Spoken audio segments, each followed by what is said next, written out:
Y van a incluir la generación, mejor dicho, sobre todo teniendo en cuenta la hepatitis E, la cual va a conllevar un mayor riesgo. También cabe resaltar que en cuanto a estos 5 tipos de hepatitis, tenemos que recordar la hepatitis B, que es también el único que va a tener un genoma de ADN, a diferencia de los demás que son ARN. Esto lo va a identificar su cronicidad, ¿no? Que ya vamos a ver a posterior. Y como mencioné acá, el manejo de embarazadas con hepatitis viral crónica es una preocupación más común y es por eso que vamos a ver que hay también un manejo del mismo y además de la prevención de la transmisión materno-infantil, la cual esta va a ser la que va a tener mayor asociación, ¿no? Esta en cronicidad y esta en transmisión vertical. Vamos iniciando la hepatitis A, la cual ya había mencionado, va a ser etiología ARN virus, con lo catenario lineal de la familia coronavirus. Su transmisión es vía fecal oral o por contacto directo con una persona infectada. Es claro indicar que esto va a tener relación con el índice socioeconómico de la población, ya que se va a asociar hay mayor exposición en la población pobre, se podría decir, ¿no? Suele ser autolimitada, es decir, que va a ser aguda y no va a cronificar, no conduce a una infección crónica convencional dispositivas y no suele durar más de 2 meses. La incidencia es relativamente baja y los síntomas diagnósticos va a tener un periodo de incubación, no va a presentar síntomas alrededor de 4 semanas, suponemos un rango de 2 a 6 semanas y luego va a conllevar una infección aguda temprana, ¿no? El cual se caracteriza por malestar, fatiga, náuseas, vómitos, anorexia y lo que lo va a diferenciar como una hepatitis o que nos puede orientar una hepatitis es la fiebre, dolor abdominal, ictericia, fluido y orina oscura. El diagnóstico se va a dar por la inmunoglobulina M, la cual va a confirmarnos una infección aguda, ¿no? Y además que puede haber elevación de lo que es la bilirrubina total sérica, la fosfatasa alcalina, el TGO, TGP, que pueden ser enzimas hepáticas, ¿no? Que nos van a orientar de la misma manera. También podemos detectar el virus de la hepatitis A en sangre y heces. Esto se puede dar en el 10º y 12º día después de la infección inicial. ¿Cuál es la relación obstétrica que va a haber? En el trabajo de parto, se asocia un trabajo de parto prematuro en aproximadamente 60%, además de complicaciones como ruptura prematura de membranas, desprendimiento prematuro de placenta y hemorragias. Además, la transmisión vertical también va a ser rara, es por eso que no hay tanta asociación obstétrica, ¿no? Sin embargo, el tratamiento va a ser solo cuidados de apoyo con hidratación y nutrición. También se cuenta con una vacuna del virus de la hepatitis A, el cual es prenatal, 2 dosis con un intervalo de 6 meses para poblaciones de alto riesgo. En cuanto a la lactancia materna, cabe resaltar que ninguna de las hepatitis está contraindicada. En cuanto a la hepatitis B, como ya había mencionado, esta es diferente, ¿no? Estamos hablando de un genoma de ADN, el cual es bicatenario y se caracteriza por su cronicidad. Acá vamos a ver sus distintas fases. Su fase inmunotolerante o infección crónica, la cual se caracteriza porque sus antígenos, los antígenos específicos de replicación están positivos del virus de la hepatitis B y además de que el ADN o su carga viral va a estar elevada, ¿no? Y además se acompaña de enzimas hepáticas elevadas. La fase inmunoactiva o hepatitis crónica se caracteriza por los antígenos de replicación que también pueden estar o no elevados, pero acá sí va a estar la carga viral elevada, mayor a 20.000. Y además que también pueden estar elevadas, sí van a estar elevadas las enzimas hepáticas. Ya en la fase de portador inactivo o infección crónica, estamos hablando de que los antígenos van a estar, los antígenos de replicación están negativos y el ADN está bajo, la carga viral baja y TGO, TGP. En cuanto al diagnóstico, vamos a requerir de un ADN cuantitativo del virus de la hepatitis B, el cual es más sensible en cuanto a la replicación viral y además de también tener la replicación del antígeno, ¿no? Que se va a diferenciar entre un portador, como hemos mencionado, de un portador inactivo de una hepatitis crónica. Además de la bioquímica básica, del perfil hepático y pruebas de coagulación, ya que sabemos que está relacionado a todo lo que es la función del hígado, ¿no?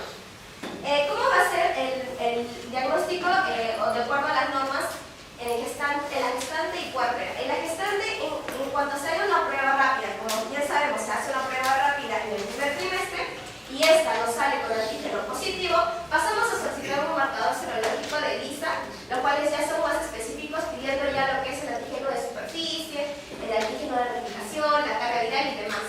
Y en cuanto al recién nacido expuesto, se basa en la prueba de ELISA en cuanto a antígenos de superficie de la hepatitis B y además de los anticuerpos de superficie, como he mencionado, en los 9 y 12 meses en cuanto al seguimiento, ¿no? Y este vendría a ser cómo se van a presentar lo que ya sean los antígenos y anticuerpos. Es decir, todo lo que es el nivel serológico en ya sea una infección aguda, crónica, o si está en una curación funcional o si es sentir una vacuna. Lo que podemos resaltar acá, la infección aguda, siempre tenemos que ver que la inmunoglobulina M va a estar elevada, ¿no? Porque sabemos que este es un marcador agudo, de enfermedad aguda. A diferencia de la crónica, que vemos que la IgG va a estar elevada, va a estar positiva. Y en la curación funcional también la IgG va a estar positiva porque sabemos que este indicador, el IgG, es permanente, ¿no? Y en cuanto a la vacuna, nos interesa saber que los anticuerpos, producto de la vacuna, van a estar positivos, ¿no? Y en cuanto a la transmisión vertical, vamos a ver que se da principalmente en el parto, por exposición a secreciones cervicovaginales y sangre materna. La transmisión intrauterina por brazo transplacentario o bien por contacto con sangre materna se puede dar debido a procedimientos invasivos. Pacientes que tengan una elevada carga viral o su antígeno de replicación sea positivo, ¿no? Cabe resaltar que el 10 al 15% de gestantes tienen una carga viral y un antígeno de replicación negativo. Y el 70 al 90% van a estar positivos, ¿no? El seguimiento se va a dar por la carga viral del virus de la hepatitis B y además también del factor de replicación en el primer y tercer trimestre. Y la prueba de función hepática, por lo mismo de que tal vez puede estar haciendo una infección aguda, ¿no? El tratamiento viral se va a basar en lo que vendría a ser, independientemente del resultado de la carga viral, se basa en el tenofovir.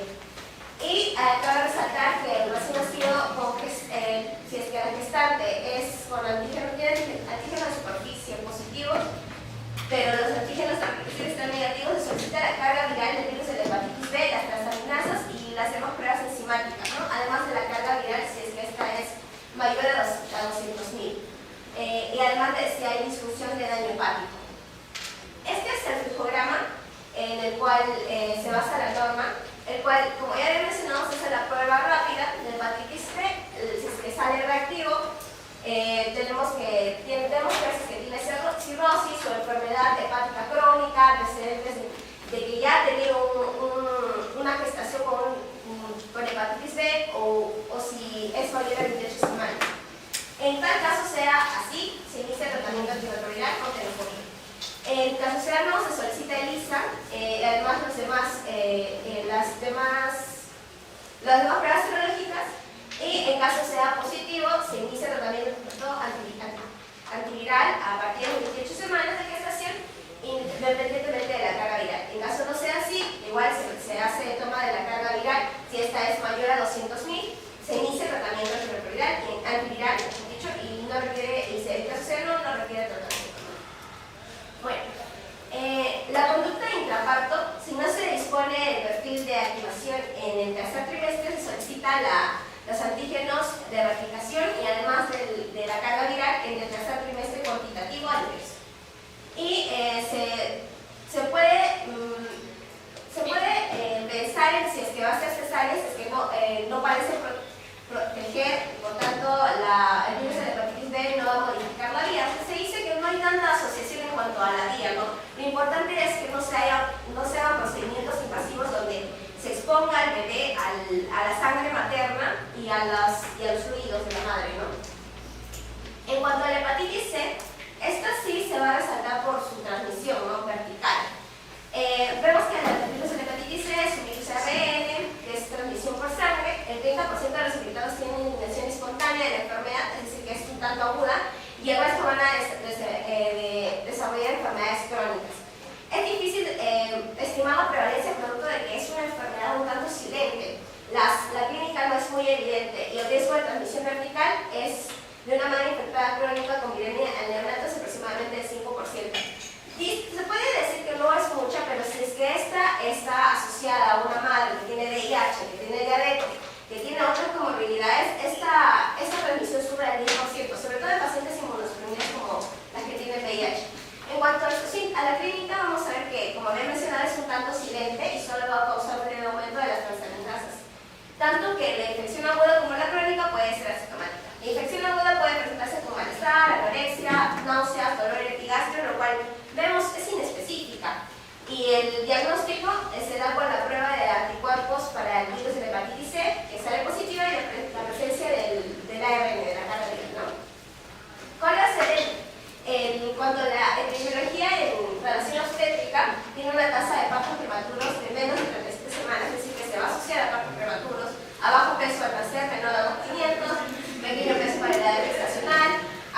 sea congénita, y además que la transmisión más común va a ser en embarazadas portadoras, como ya había mencionado, diabetes, hipertensión gestacional y también el VIH, ¿no?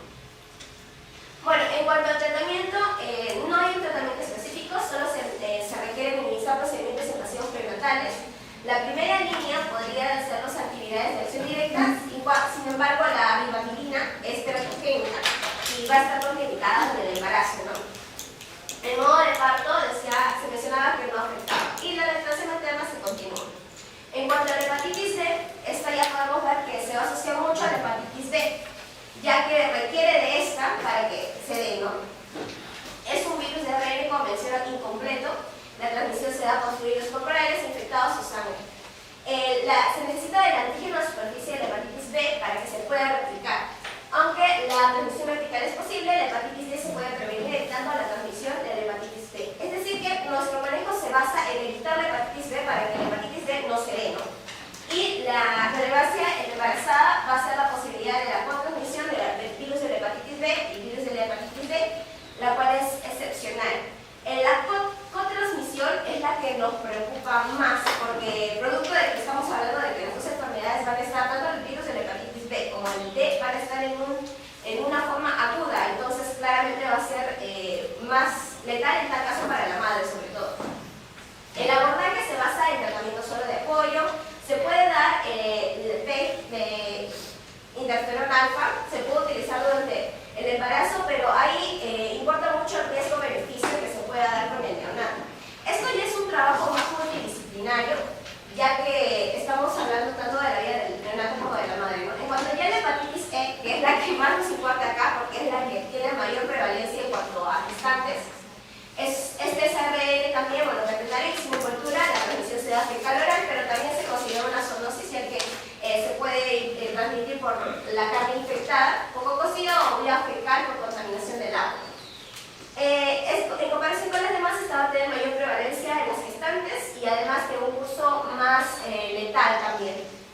Esta se da es más frecuente en el tercer trimestre, al 5 al 10%, y como menciono, suele desarrollar una hepatitis fulminante durante el embarazo. Por eso es importante el manejo en el tercer trimestre. El síntoma es, en cuanto a la clínica, vamos a declarar un periodo de incubación entre 2 a 10 semanas, un prodromo de malestar y epilexia, luego de una enfermedad aguda con anorexia, náuseas, vómitos, dolor abdominal y ictericia. Además de que puede asociarse a hepatomegalia, producto de la inflamación hepática y un aumento de las transaminasas por lo mismo. En cuanto al diagnóstico, de igual manera se basa en los anticuerpos contra hepatitis E, con la inmunoglobulina M y la inmunoglobulina G, en el suero, es decir, serológicos o detección del virus del PCR, ¿no? En cuanto a la inmunoglobulina M, los anticuerpos, vamos a ver que van a ser tempranos durante la enfermedad clínica, pero van a desaparecer en algunos meses, mientras que la IgG, que sabemos que es la que perdura, va a persistir más años, ¿no? En cuanto al riesgo materno, vamos a ver que hay mayor riesgo de contraer el virus de la hepatitis B en comparación con las demás, en mujeres embarazadas. Y además que varía desde la insuficiencia hepática leve hasta una fulminante también. Las tasas elevadas de nacimientos prematuros se van a asociar a la misma, además de molinatos. Y los riesgos fetales se basan también en la alta tasa de letalidad que tiene. Y además que la clínica va a variar desde la entérica leve hasta la insuficiencia hepática aguda, ¿no? También se va a dar un parto prematuro con sus complicaciones asociadas y un aumento de la carga viral materna va a aumentar el riesgo de transmisión. Es importante saber que a mayor carga viral, mayor riesgo de transmisión vertical, ¿no? Y no hay terapia profiláctica disponible, pero el interferón y la ribavirina tampoco deberían estar indicados para el mismo. El seguimiento materno tiene que ser cuidadoso y para que así no se dé esta hepatitis fulminante que puede darse, ¿no? El seguimiento infantil es monitoreo intensivo de los bebés nacidos con mujeres con la misma enfermedad. En cuanto a la lactancia materna, se continúa la misma. Entonces tenemos una gestante que presenta ictericia, que vamos a sospechar hepatitis, ¿no? Vamos a pedir en su laboratorio. Es poco frecuente la hepatitis, ¿no? Hemos identificado un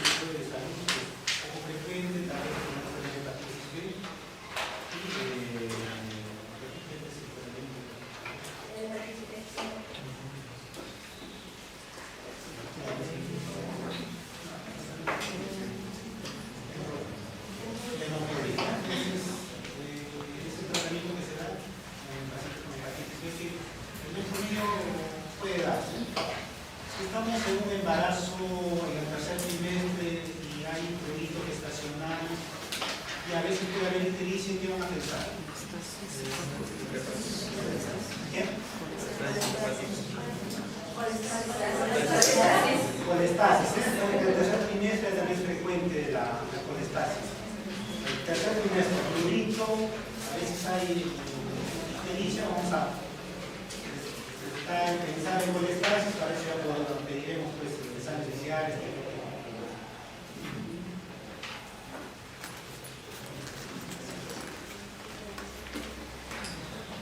A continuación vamos a hablar de la rubiola. Como introducción sabemos que la rubiola es una enfermedad viral que se caracteriza por un exantema maculopapular, por linfadenopatía y por fiebre. Por lo general sus manifestaciones clínicas son leves en la población general, pero significan un mayor riesgo en las pacientes embarazadas. Entonces, la rubiola, de su nombre, se refiere en alemán, y del latín rubiolus, que es un poquito rojo. Es una enfermedad, como yo dije, con fiebre, exantema maculopapular. Es más importante cuando esta enfermedad afecta a una mujer embarazada, porque amenaza seriamente la vida y la salud de su hijo antes de nacimiento. Él es Norman Gregg, que en 1941 encontró la relación entre la rubiola materna y las alteraciones congénitas, es el nombre de la teoría de Gregg, que lo vamos a mencionar más adelante. Entonces, este es el virus de la rubiola, es un virus ARN de la familia Todactylidae, del género rubivirus, y tiene una forma de esfera, como podemos ver, mide aproximadamente 60 nanómetros y tiene proteínas en la cápsula E1, E2 y C. Entonces, la rubiola congénita puede ser una enfermedad devastadora en los primeros momentos porque puede significar muerte fetal, parto prematuro y malformaciones congénitas. This meeting is being recorded. Fisiopatológicamente, la rubiola genera una necrosis no inflamatoria en el epitelio coriónico y también en el endotelio. Esto hace que se transmita hacia la circulación fetal. Una vez el virus en la circulación fetal va a inhibir lo que es el ensamblaje entre las proteínas, entre la actina, y esto hace que la mitosis no se produzca justamente en las células precursoras a las que va a atacar. Bien, entonces estas son las manifestaciones clínicas de la rubiola. Vemos principalmente las cardiovasculares que ya conocemos, el conducto arterioso, que es la más significativa, pero también hay otras. A nivel cardiovascular también puede causar estrechez de la arteria pulmonar, puede causar estenosis aórtica y estenosis de la arteria renal, comunicación interventricular, miocarditis. A nivel ocular va a causar cataratas, microoftalmia, retinopatía pigmentaria, opacidad corneana, glaucoma, hipoplasia del iris, y a nivel del sistema nervioso central, específicamente en el oído, lo que menciona las células precursoras en la esfera neurosensorial, puede causar también autismo, microcefalia, meningoencefalitis, hipotonía e hipertensión endocraniana. También se hizo que en el seguimiento a largo plazo de estudios causa discapacidad intelectual. Bien, otros órganos también pueden ser afectados. Puede causar a nivel hematológico púrpura trombocitopénica, hepatosplenomegalia, hepatitis y osteopatias.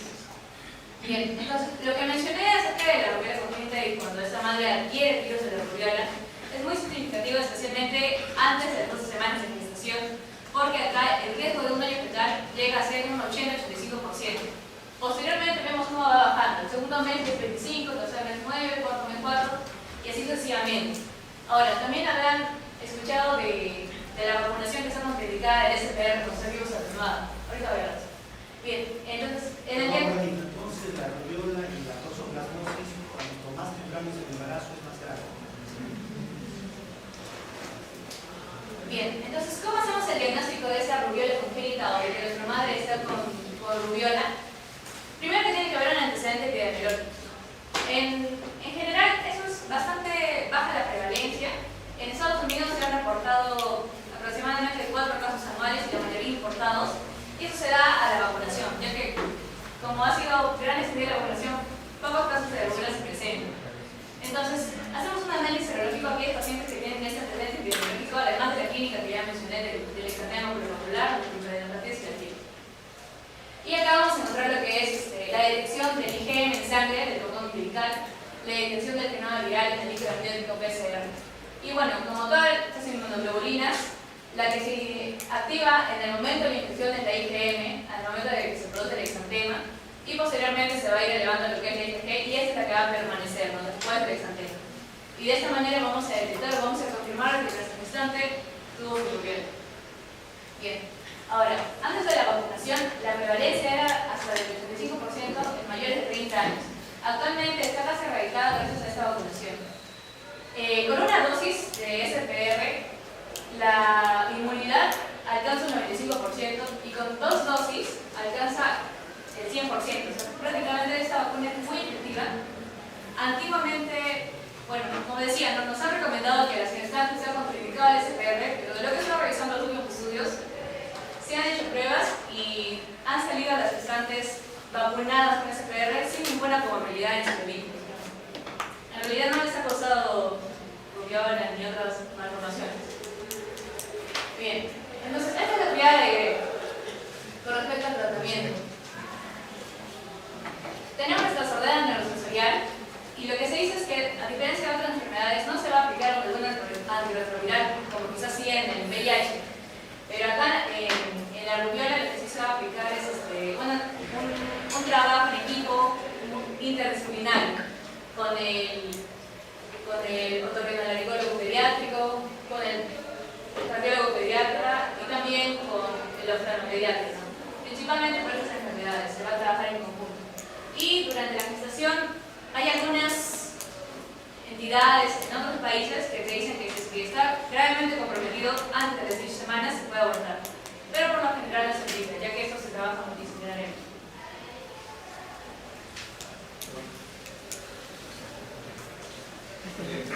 Bueno, continuando con la exposición, vamos a hablar acerca de la toxoplasmosis. En sí, se da por el parásito Toxoplasma gondii, que es intracelular obligado con un ciclo de vida que presenta 2 etapas, en donde vamos a destacar la etapa del huésped definitivo, que es la etapa felina, y la no felina, que solo puede ser huéspedes intermediarios. El definitivo es cuando, por ejemplo, el gato, al consumir presas infectadas, tras completar el ciclo de su intestino, va a generar ositos no celulados, que probablemente será también beneficiosos para el ser humano. Mientras que la no felina, se puede ver estos quistes celulares u ositos van a ser ingeridos y van a estar provenientes de tierra, agua o heces, que vendrían a ser el segundo método de infección, ¿no? Entonces, en esta enfermedad vamos a encontrar 3 tiempos destacados, que viene siendo la enfermedad de infección aguda, en donde mayormente se va a invadir órganos como el cerebro, retina, pulmones y músculos, donde se multiplica rápidamente y en esta etapa va a haber mayor actividad y expresión de anticuerpos. El segundo tiempo es una infección crónica en donde los quistes celulares con parasitoides van a hacer que estén latentes y bueno, especialmente en la neuroretina y músculos, sin causar síntomas. Mayormente, incluso en la etapa aguda, no van a haber muchos síntomas, pero cuando los hay pueden ser en la fatiga, fiebre, cefalea, mialgia, erupción maculopapular y hemorragia cervical posterior. Por último, el tercer tiempo debe ser recurrente cuando tenemos quistes que se rompen y van a ser estos unos traquizoides que van a hacer que la enfermedad de infección prevalezca, ¿no? Como estábamos mencionando y como se dijo y lo que como ejemplo, es que la infección es más frecuente que se dé conforme la edad personal es mayor, pero la gravedad en sí se va a ver en los primeros meses de gestación, ¿no? En el primer trimestre. Afectando, por ejemplo, un riesgo global, se habla de un riesgo global cuando la transmisión representaria es el 40% de sí, pero en las últimas 3 semanas esto va a aumentar un montón, pero la gravedad en sí no va a ser tan acentuada como en los primeros meses, ¿no? Ya, perdón. Entonces, la toxoplasmosis, cuanto más temprano se ve, va a provocar incluso aborto, pero más que todo vemos mujeres abortadoras recurrentes, abortadoras habituales, aquellos que pueden tener 3 abortos, vienen al estudio y nosotros qué requerimos, el TOX. El TOX es una toxoplasma rubiola, citomegalovírus, muchas de ellas a veces salen positivas al toxoplasma, porque quieren ser tratadas para encontrar otro secuestro en las embarazadas. Ok, los factores de riesgo, pues no mencioné, es cuando la madre no tiene controles prenatales, porque existe una infección aguda, ¿no? De la toxoplasmosis y como bien dije, el riesgo es mayor, ¿no? Cuando la gestación aumenta. Algo importante es que la transmisión vertical va a ser, solo se va a dar cuando hay una infección aguda. Quiere decir que en la etapa gestacional durante la gestación, si es que la infección se da de manera pregestacional, no hay ningún tipo de infección vertical. Tenemos, en cuanto al cuadro clínico, la tetra de Sabin, que va a caracterizarse por las 4 Cs, que vienen siendo clasificaciones intracraneales, hidrocefalia, bueno, nombrado convulsiones, coriopectinitis. De estas, la más frecuente es la coriopectinitis, encabezando la lista de enfermedad neurológica. Y en cuanto a neonatos sintomáticos, se van a tratar un 15% y van a prevenir las infecciones adquiridas de los 24 meses para abajo, excepto la afectación ocular que predomina en el primer mes. Y los que son asintomáticos corresponden al grupo mayor, que son un 85%, pero del 20-30% puede presentar afectación ocular a largo plazo, sobre todo, como mencioné, la coriopectinitis que encabeza la lista, ¿no?, de estas posibles manifestaciones clínicas y fetales en este caso. Y bueno, más acentuado va a ser la clínica cuanto más temprano sea la infección vertical. Bueno, en cuanto al diagnóstico, tenemos la serología para la madre, donde podemos destacar que después de la infección va a haber una respuesta inmune, como bien dije, van a expresarse anticuerpos y va a iniciar con la IgM, que aparece durante la primera semana y a partir de la sexta octava se va descendiendo y esto dura meses, ¿no? Ahí tenemos 3 tipos de expresión, en donde puede ser la usual, una respuesta baja y una respuesta alta, pero lo que se destaca es que van a empezar en la primera semana, ¿no? Mientras que la IgG, que es un poco más crónica, va a aparecer en la segunda semana de infección y sus picos se ascienden cerca de la sexta o octava semana. Y para esto van a descender poco a poco, pero van a persistir toda la vida dando una inmunidad duradera. Entonces, volviendo a lo que es la serología, lo que nos importa es qué nos traduce.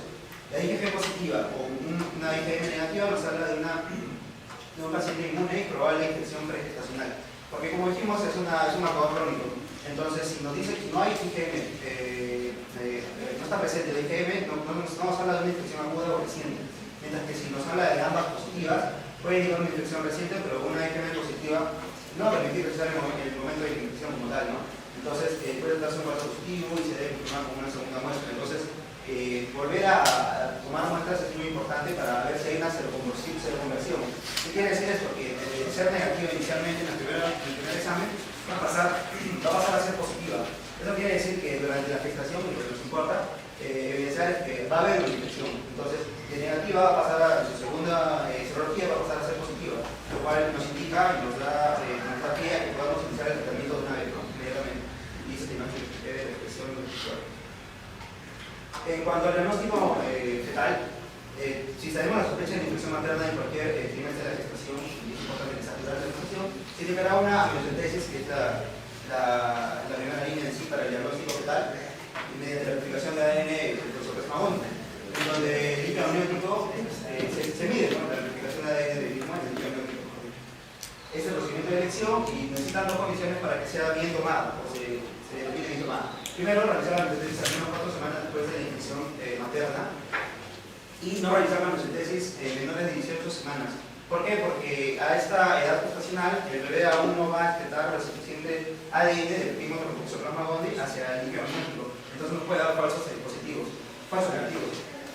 Entonces hay que tener eso en cuenta, ¿no? Bueno, los resultados nos van a expresar el toxoplasma identificable con el ADN detectable del toxoplasma, en donde, bueno, en sí, el seguimiento va a tener que ser rutinario y añadiendo una ecografía suplementaria en el tercer trimestre. El seguimiento pediátrico hasta descartar la infección congénita se va a ser requerido. Mientras que si estamos encontrando ADN en el líquido amniótico de toxoplasma gondii, entonces va a tener que informarse esta infección y tenemos que, como fue identificado, no es lo mismo de sintomático, pero ya es una infección. Entonces va a tener que programar su seguimiento de poder grado de 3 semanas y va a tener que ser grabado. También tenemos marcadores ecográficos de representación fetal, que pueden ser, por ejemplo, la hipoglomegalia, que bueno, en sí nos da un mal pronóstico, sobre todo si sobrepasan los 15 milímetros, hidrocefalia o focos o nódulos hiperrefringentes, como bien sigamos, y en sí son las clasificaciones cerebrales, ¿no? Dijimos que puede haber una serie de situaciones. Bueno, el tratamiento es importante diferenciar cuando tenemos una madre en infección aguda, cuando la infección solo se evidencia en la madre, más no en el feto, y cuando tenemos ya una afectación fetal. Por ejemplo, para la afectación materna tenemos la tiramicina, que es de elección, el primer trimestre, y en todos los casos de infección materna escuchada por serología, como mencionamos, pero sin certeza absoluta, y eso nos habla de una recomendación profesional no confirmada como tal. Mientras que, como había mencionado, cuando tal, la amniotensina. Estos se va a usar pirimetamina de 50 miligramos vía oral cada día, sulfadiazina de 1.5 gramos vía oral cada 2 horas y ácido clorhídrico de 7.5 miligramos por día. Estos en sí van a ser, son sintéticos y van a ser inhibidores de la síntesis de ácido fólico con toxicidad pero buena actividad para suicidas. Atraviesan la barrera placentaria y estos hay que tener cuidado con la pirimetamina porque está concentrada en menos de 14 semanas. Tenemos opciones para los que tienen alergias, como por ejemplo el totimuzazol para lo que viene siendo la pirimetamina con una dosis de 800 miligramos cada 12 horas vía oral más ácido clorhídrico. Y en caso de alergia a sulfamidas, tenemos la pirimetamina, tenemos que reemplazarla con acitromicina de 500 miligramos en un esquema mencionado para lo que viene siendo la inyección lejana, evidente. Entonces, me repiten los hallazgos ecográficos de la ventricolomegalia, hidrocefalia y proliferación cerebral son unos de los que entonces, normalmente cuando hacemos ecografía, medimos la cabeza, abdomen, fémur, y si encontramos una cabeza un poco grande, una ventricolomegalia, entonces vamos a sospechar que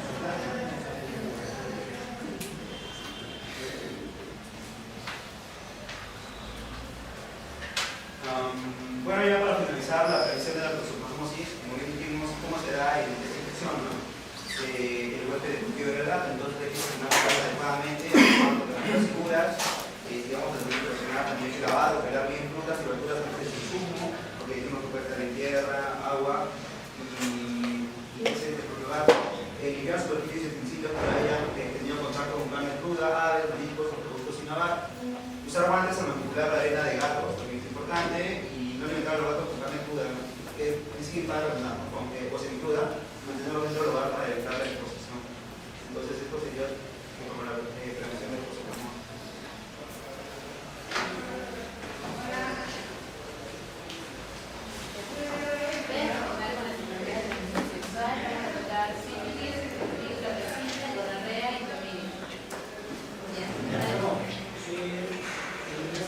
es algo frecuente en nuestro medio, es algo frecuente. Un año atrás hemos tenido una señora que en su control le han medido su prueba de sífilis. Sífilis se le pide a toda mujer que empiece su primer control. La paciente no se ha revisado y después no han revisado si la paciente se había hecho. La paciente ha continuado con su embarazo, ha dado su parto y a los 16 días regresa con su hijo, que tenía lesiones en la piel, en su tema, no hacía fiebre, le dan tratamiento, no mejora, regresa a los 2 días, pide interconsulta de dermatología y el dermatólogo pide ver por los resultados de la mamá si le habían hecho.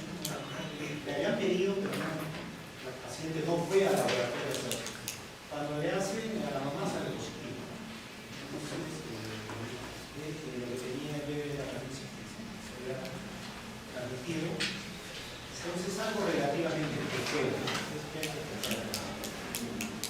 Bueno, el agente va a ser respiratorio transmisivo y el mecanismo de transmisión más frecuente va a ser la transmisión. Antes de hablar un poco sobre la sífilis, también de recalcar lo que dijo el doctor, el primer control, bueno, el primer tamizaje se realiza en el primer control neonatal, después en el tercer trimestre y por último también en el parto. Muy bien, bueno, acerca de la epidemiología, básicamente el número de casos ha ido aumentando a nivel global y más aún también en Perú, al igual que los factores de riesgo, ¿no? Bueno, como un preámbulo sobre la sífilis, tenemos la sífilis primaria, secundaria, la sífilis latente y la sífilis terciaria. La sífilis primaria es, bueno, creo que ya la mayoría la conocemos, es solitaria, indolora, de coros elevados, es firme, puede tener adenopatías, pero no son curativas y se resuelve espontáneamente a la segunda o a la octava semana de la presentarse. Luego la sífilis secundaria va a consistir ya prácticamente dejar marcadas anomalías dermatológicas, por ejemplo, parches de alopecia, heridas en las manos, heridas en las bocas, más que nada dermatológicas. y también los característicos comilona plata. Los comilona plata van a ser como parches planos, húmedos, sobrelevados. Y también síntomas constitucionales como fiebre, cefalea, mialgias. Y también ya va a abordar más multiorgánico, ¿no? Por ejemplo, hepatitis, nefropatía, cambios oculares, uveitis anterior y periostititis.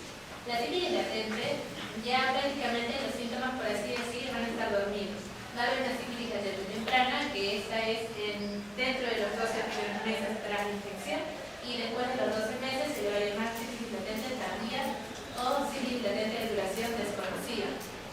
Y por último, en la sífilis terciaria. En esta etapa, rara vez se va a observar en mujeres de edad reproductiva. Entonces, las más características, digamos, las tempranas, las precoces, es donde va a tener un máximo contagio para la gestante. Entonces, la sífilis primaria, secundaria y la latente temprana. Ya, para el diagnóstico, bueno, primero lo clínico, ¿no? Lo más característico va a ser la úlcera indolora con bordes elevados, de base limpia, que no va a curar en 2 semanas. Y se va a postergar hasta la segunda o octava semana y se va a curar espontáneamente. Acerca de exámenes, tenemos exámenes microbiológicos y los serológicos. Entre los microbiológicos tenemos el examen microscópico de campo oscuro, el PCR y las pruebas de anticuerpos fluorescentes directos. Estos van a tener que utilizar un exudado, tejido o fluido de justamente la úlcera. Pero no tienen tanta sensibilidad. De hecho, los que más se ponen, digamos, en nuestro esquema para el diagnóstico van a ser los exámenes serológicos. En los exámenes serológicos se van a dividir en pruebas no treponémicas y pruebas treponémicas. En las pruebas no treponémicas se van a medir el IgM y el IgG y va a ser de característica cuantitativa. O sea, no sé si escucharon 1/1, 1/2, 1/4, sobre 8, sobre 16. Mientras el denominador sea mayor, es porque el título va a ser más alto. Entonces, la prueba no treponémica indica de que la infección, o bueno, de que la reacción inmunológica es más alta. Y en cuanto a las pruebas serológicas treponémicas específicas, tenemos el ELISA, FTAPS y el DPPA. Estos son confirmatorios.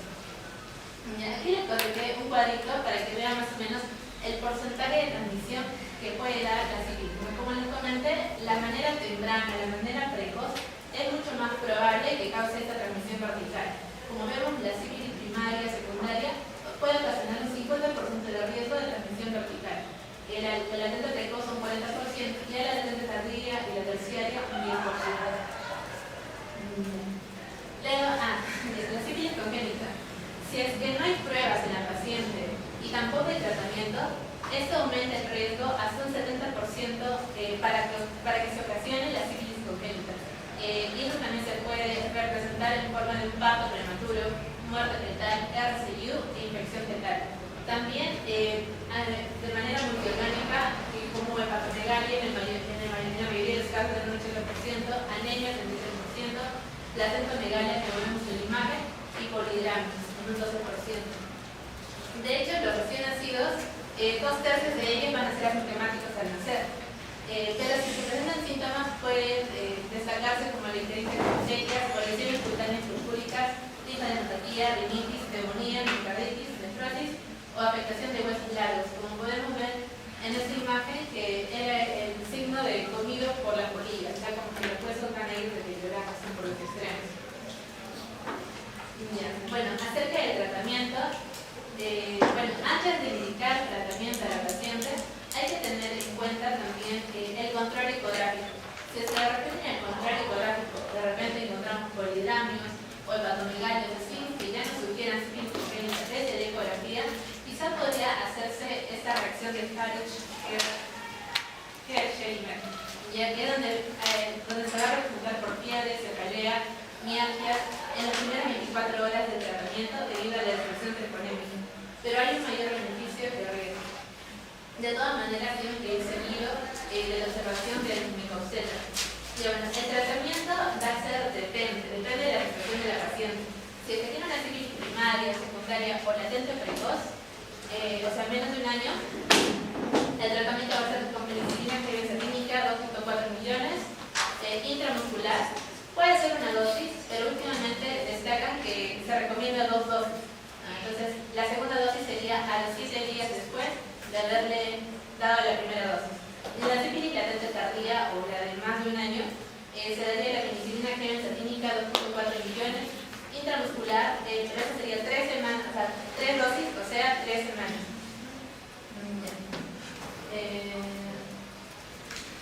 Sobre el riesgo del fracaso del tratamiento materno para prevenir infección neonatal están los datos clínicos serológicos maternos, el parto prematuro y el parto poco después de la terapia antiparto. Está bien, entonces el tratamiento de la penicilina, generalmente damos 3 dosis y hay que tratar a la pareja. Si le damos tratamiento a la mujer y el hombre sigue saliendo positivo, nuevamente van a tener intimidad y de repente van a tener la voluntad. Y bueno, hay un esquema tradicional, solamente voy a explicar el esquema tradicional. El esquema tradicional es, digamos, con una prueba no treponética, en este caso puede ser una RPL, vamos a ver si esta es positiva o negativa. Si es que es negativa, entonces el primer control sería negativo y mandamos a la paciente a su casa y le hacemos el siguiente control en el tercer trimestre. Pero si es que es positiva, nos dirigimos a las pruebas confirmatorias, o sea, a las pruebas treponéticas. Aquí está la TPPA y la FPAA. Entonces, según eso, si nos dice positivo, nos puede indicar de que de repente tuvo una sífilis en el pasado y ya curó, o de repente tiene una sífilis actual. Y si es que es negativa, eso quiere decir de que no hay sífilis. Mira, ahora vamos a continuar con el virus RP5. El tiempo de incubación es de 2 a 12 días y pertenece a la familia Epelomidae. Vamos a dividirlo en infección primaria, en infección no primaria y en infección recurrente. La infección primaria es porque va a haber ausencia de anticuerpos serológicos del virus herpes simple 1 o 2, o sea que es su primera vez infectándose como primaria. Si es una infección no primaria, nos quiere decir que anteriormente se infectó por un virus herpes simple 1 o 2 y ahora está volviendo a infectar, pero por otro tipo. ¿Por qué? Porque ambos son de la misma familia y son similares. Generan los mismos anticuerpos serológicos. Y si esto es una infección recurrente, nos quiere decir de que el antecedente ha quedado latente y hay una reactivación. En esos casos las lesiones son menores. Y en infección primaria las lesiones son más dolorosas, con mayor sintomatología. Acerca de la transmisión perinatal, destacar que la transmisión ascendente o en el parto es la que tiene mayor concurrencia. Hacen un 85% y algunos mencionan un 90%. Esto suele ocurrir después de la amenorresis, post-secreciones y por ejemplo, si es que es un herpes genital primario, tiene un 50% de riesgo de infección durante el parto. Si es que de repente es un primer episodio no primario, un 33% y un herpes recurrente, un 3%. Ya. Acerca del diagnóstico, tenemos dos maneras, el cultivo y el PCR. El cultivo tiene una sensibilidad del 80-90% en lesión primaria, fase costrosa 40% y el PCR una sensibilidad mayor del 90% en ausencia de lesiones o recurrentes. La más recomendable es la PCR. Y sobre el serológico, estos no distinguen tanto entre el virus herpes simple 1 y 2, así que no nos ayuda tanto. Para el tratamiento se recomienda aciclovir, inclusive algunos dicen que se puede dar durante el primer trimestre, ya que no tiene efectos adversos en el instante. Se tiene que indicar por 7 a 10 días de aciclovir oral y 400 miligramos cada 8 horas. Ahora para continuar con gonorrea. La gonorrea es una infección del tracto genital inferior, abarca cuello uterino, uretra y las glándulas follicular y vesicular. Acerca de las complicaciones obstétricas en la madre, o bueno, en la gestación en sí, está el aborto séptico o también la infección después del aborto voluntario.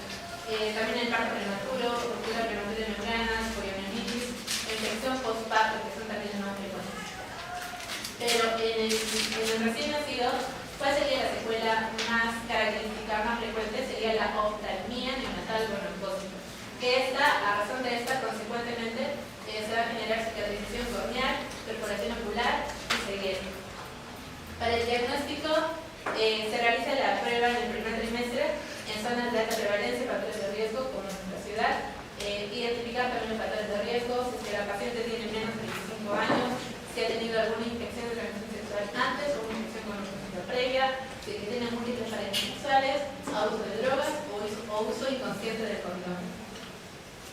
Para el diagnóstico se va a recomendar el NAT, que es la amplificación de ácido nucleico en muestras vaginales y cervicales. El tratamiento, si es que la paciente no es complicada durante el embarazo, se le da este tratamiento, 250 miligramos de ceftriaxona más 1 gramo de citromicina biológica. También aquí se recomienda abstenerse de relaciones íntimas por 7 días después de que la paciente y su pareja hayan completado el tratamiento. Ahora, clamidia. El ejemplo es clamidia trachomatis. 2/3 de ella van a ser asintomáticas y 1/3 de ella van a presentar sintomatología de letrac, uretritis o infección en la célula de Bartolini. Esta puede conducir a una transmisión vertical en el 8 a 44% de los recién nacidos que van a nacer por vía vaginal en mujeres afectadas. De las infecciones neonatales, la conjuntivitis va a ser la más común. La transmisión perinatal de los recién nacidos también puede causar neumonía. Y algo que también es característico, bueno, algunos es característico, de que la clamidia trachomatis puede generar aborto involuntario. Hay estudios que mencionan que sí tiene relación, hay otros que no. A ello también se puede sumar el parto prematuro y demás. Pero digo una diferencia. En cuanto al cultivo, en cuanto al diagnóstico, se puede utilizar el cultivo o el NAT. Pero después de ello se tiene que volver a repetir 3 a 4 semanas después de completar el tratamiento y nuevamente 3 meses después del tratamiento. Y en individuos de alto riesgo se recomienda la reevaluación en el tercer trimestre. En cuanto al tratamiento, es acitromicina 1 gramo como dosis únicas. Y una variante de la clamidia va a ser el uso del monómero medio, que va a ser por los celulares L1, L2, L3. Lo destacable de esto es de que no va a estar relacionado con la transmisión vertical de efectos. Y eso se puede confundir con su proyecto.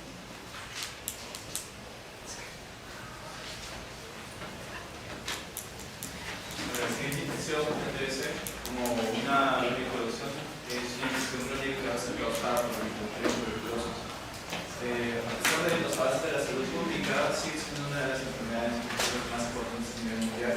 Y hablando en cuestión regional, Carmen es una enfermedad que tiene bastante incidencia. Dos términos importantes a observar va a ser la TBC latente y la TBC activa. En la TBC latente pues, vamos a encontrar una falta de síntomas clínicos y una respuesta inmunológica específica, pero como les mencioné, sin clínico. La diferencia en la TBC activa es que aquí vamos a encontrar ya la presencia de síntomas que van a reflejar esta enfermedad y pues van a presentar síntomas. En cuanto a la detección de la TBC, ya sea en estado latente o en estado activa, va a ser necesaria, muy importante su detección y su tamizaje, ya que esta puede transmitir la infección al bebé, así que es muy importante darle un tamizaje a tiempo. Un poco de epidemiología, se estima que entre 5 millones de mujeres en edad reproductiva padecen de TBC activa cada año, independientemente de si están gestantes o no. La prevalencia va a ser mayor en regiones con alta incidencia de VIH y pobreza o en países en vías de desarrollo, y gestante la incidencia varía entre 0.08 hasta el 25%. Este porcentaje va a variar en zonas endémicas y zonas con alta incidencia, como Tacna, por ejemplo. Dentro de los factores de riesgo encontramos un grupo de alta tasa de infección, grupos de trabajo, VIH, alteraciones inmunológicas como inmunodeprimidos y otros factores de salud asociados. Hablando un poco de fisiopatología, encontramos que en el embarazo no se va a aumentar la susceptibilidad a infección tuberculosa.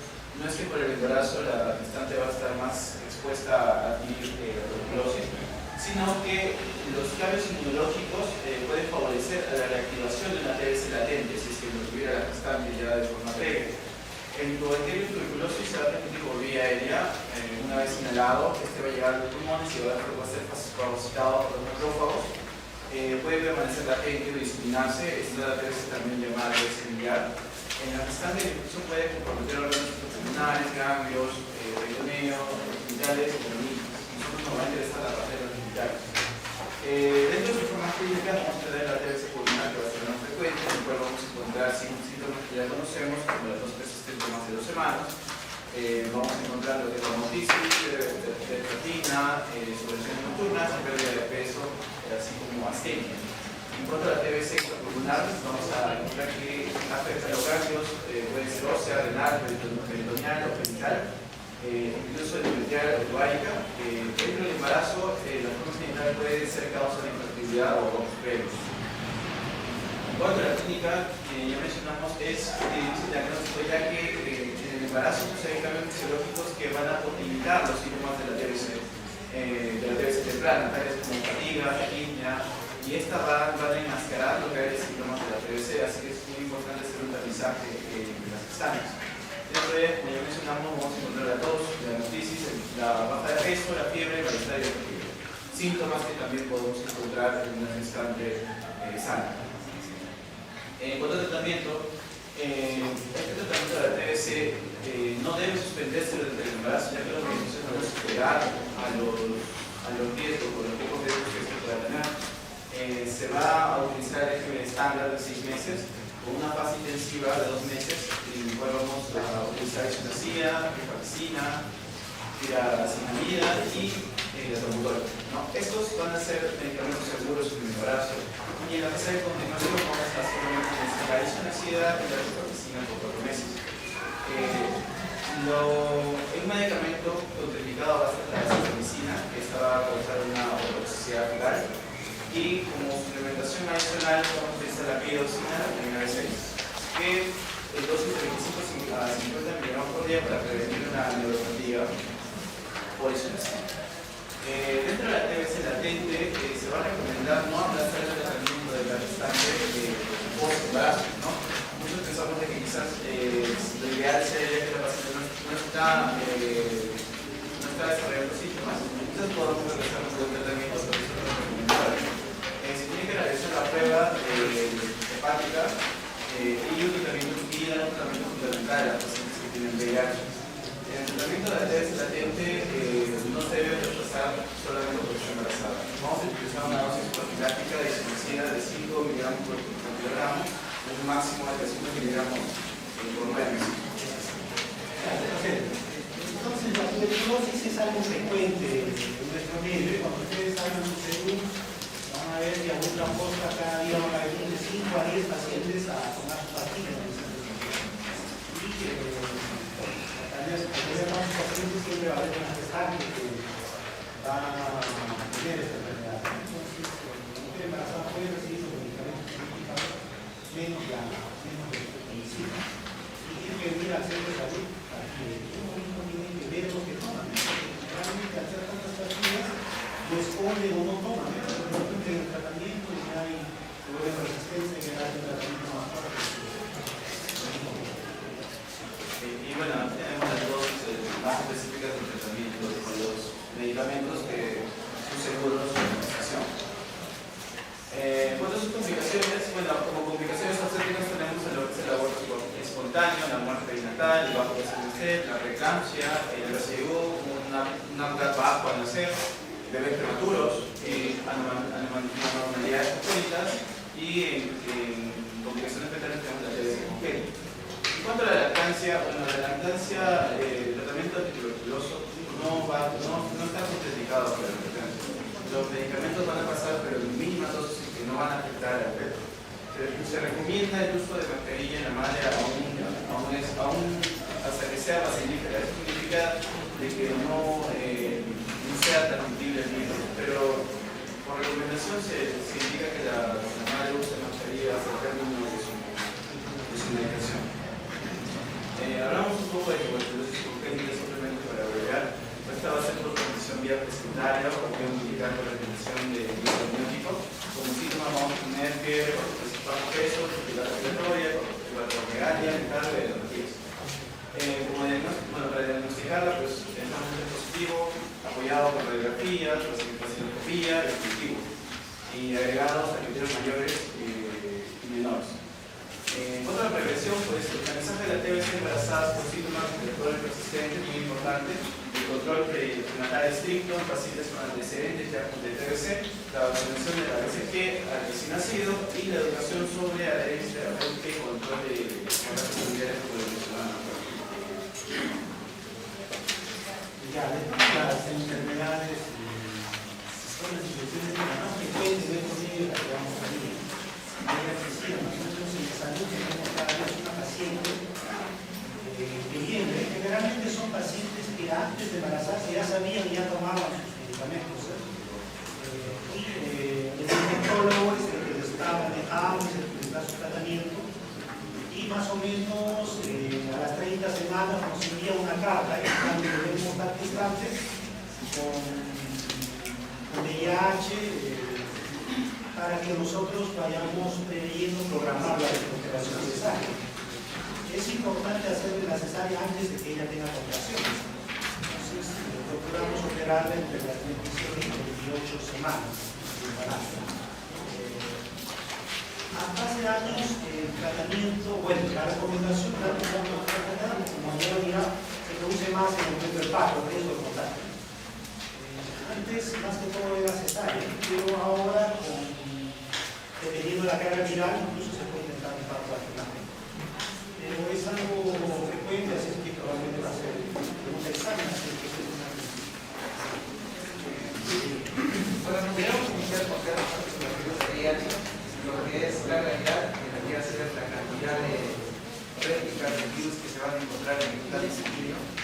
Y de ahí decimos lo que es una cesárea de prima existente con VIH, que es un parto combinado a través de un procedimiento que es clasificado antes de la fecha de parto esperado, interrumpiendo las nucleares y así cada parto. Hay que recordar que vamos a tener pruebas que van a ser de tamizaje y pruebas que van a ser para confirmar. Las de tamizaje son dos, la prueba rápida y la prueba de ELISA. La prueba rápida que tenemos de tercera y cuarta generación y la prueba de ELISA que es también tercera y cuarta generación. Y las pruebas para confirmar tenemos cuatro, que son la inmunofluorescencia, el inmunoblog, la PCR y la carga viral. Esto es importante porque vamos a poder definir con eso quién es una gestante con infección por VIH. Entonces, yo me acuerdo, como son dos pruebas de tamizaje, necesito obtener dos pruebas positivas. Entonces, puede ser dos pruebas de ELISA positivo o dos pruebas de prueba rápida positivo, o puede ser una prueba de tamizaje positivo y una prueba de confirmatoria positivo, pero necesitamos dos pruebas. Es decir, que como les mencioné, que hay dos pruebas de tamizaje, puede ser dos veces, o sea, dos pruebas positivas de PCR o dos pruebas positivas de ELISA, o puede ser una prueba positiva, ya sea de PCR o ELISA, con una prueba confirmatoria, pero necesitamos dos. Y ahí es lo que menciona, dos pruebas rápidas de VIH reactivas, dos pruebas de tercera generación reactivas, una prueba rápida o una prueba de ELISA, y cualquiera de las pruebas dinamizantes reactivas, las dos que mencioné, y una confirmatoria. Luego tenemos lo que es pareja serodiscordante, es aquella, es cualquier pareja, o sea, cualquier, ya sea el hombre o la mujer, pero una de ellas es positivo y una es negativo.